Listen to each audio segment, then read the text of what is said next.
Hello guys, welcome to our channel. Have you guys ever wondered what the salary of a judge is? या फिर एक जज को क्या क्या अलाउंस मिलते हैं? If not, so today in this video we will try to find out the same.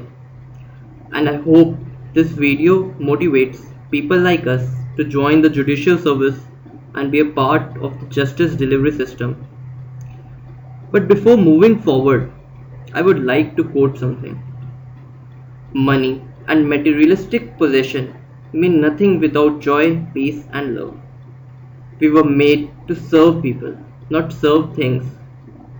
I hope ये वीडियो हमें मोटिवेट ज़रूर करे, बट हम true meaning of judging and justicing को ना भूलें. So let us move forward. Delhi judicial service के salary structure के बारे में अगर हम बात करें तो 6 पे कमीशन में इसका एंट्री बैंड विथ 27,700 था, और इसमें अगर हम डीए जोड़ दें तो ये अराउंड 55,000 टू 60,000 का स्टार्टिंग सैलरी पैकेज बनता था. बट 7th पे कमीशन में 27,700 को 2.57 से मल्टीप्लाई कर दिया गया, और 7th पे कमीशन में बेसिक एंट्री पे 73,200 रुपीज़ का हो गया. और अगर हम इस सैलरी स्ट्रक्चर को बाकी गवर्नमेंट सैलरीज से कंपेयर करें तो आई वुड से कि ये काफ़ी अच्छा सैलरी पैकेज है. Now let us move forward to the allowance portion.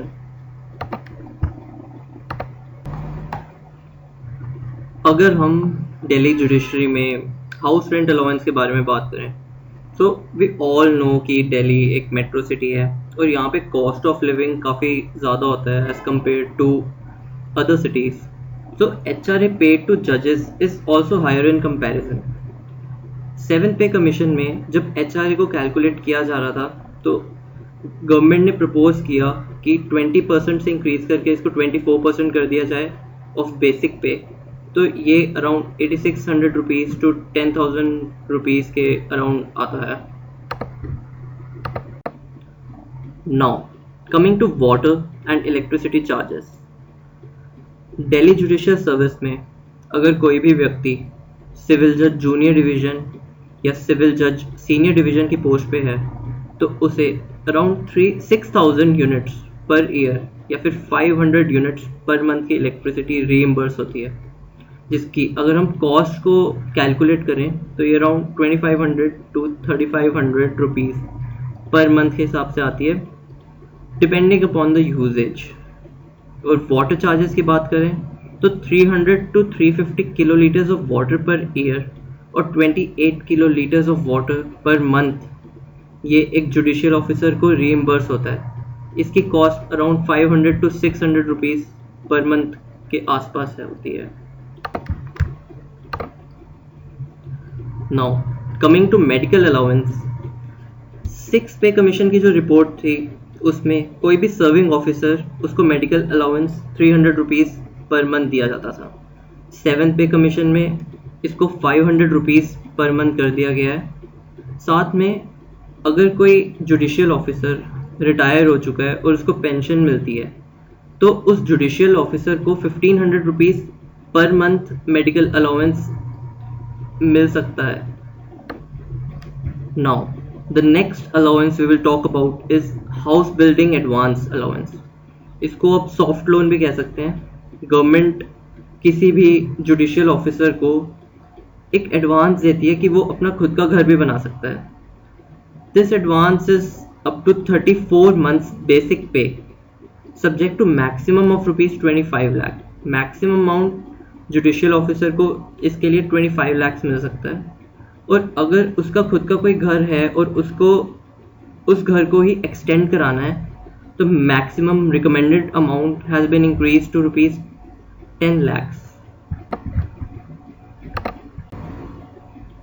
Now coming to robe allowance. What is a robe allowance? It is allowance for uniform. The uniform generally consists of black coat, white shirt, black gown, necktie or band and white or grey trousers. ये एक judicial officer की uniform होती है. इसके लिए दिल्ली सबसे ज़्यादा grant provide करता है which is an initial payment of 5550 rupees, और हर महीने एक जुडिशियल ऑफिसर को 300 rupees per month for maintenance charges भी दिल्ली जुडिशरी प्रोवाइड करती है. If we come to the newspaper or magazine allowance, the government has fixed this rate at 500 per month to 1100 per month. या फिर इसमें government एक national newspaper, एक regional newspaper और एक कोई भी मैगजीन या फिर कोई भी लॉ जर्नल एक जुडिशियल ऑफिसर को प्रोवाइड करती है.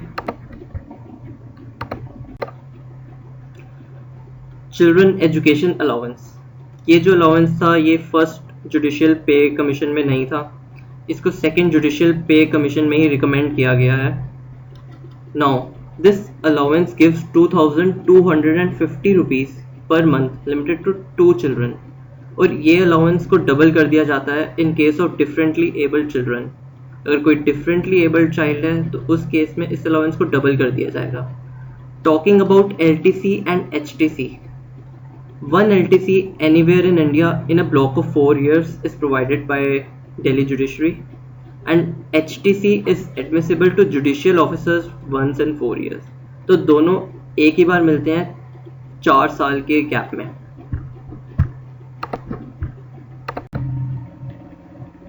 Now if we talk about the telephone allowances given to the judicial officers, then civil judge junior divisions get the telephone allowances only for offices, not for residential purposes. But उनको mobile phone ख़रीदने पे 15,000 तक reimburse हो सकते हैं, जबकि कोई district जज हो तो उसको 25,000 तक रीइम्बर्स हो सकते हैं. साथ में एक पॉइंट और भी है, इनको कंप्यूटर में अगर लोन चाहिए तो वो 50,000 तक का लोन भी ले सकते हैं सिविल जज जूनियर डिवीज़न. एक और अलाउंस जो कि दिल्ली जुडिशरी अपने ऑफिसर्स को प्रोवाइड करती है वो है conveyance allowance, to and fro allowance.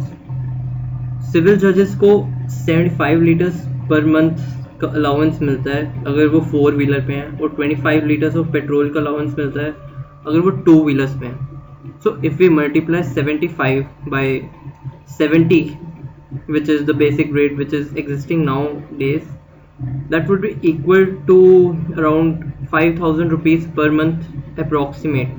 And if we calculate all these allowances and the salary structure given to civil judges, then we can easily say that it is a job worth more than 1 lakh rupees even in the starting. So I would say it is a very luxuriative job, and this job should not be looked only in monetary terms. The consideration should not only be money, but the respect one earns by sitting on the dais. I think that feeling is unparalleled, and that is why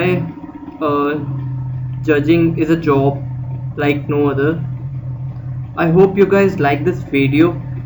Do subscribe to our channel for more amazing videos.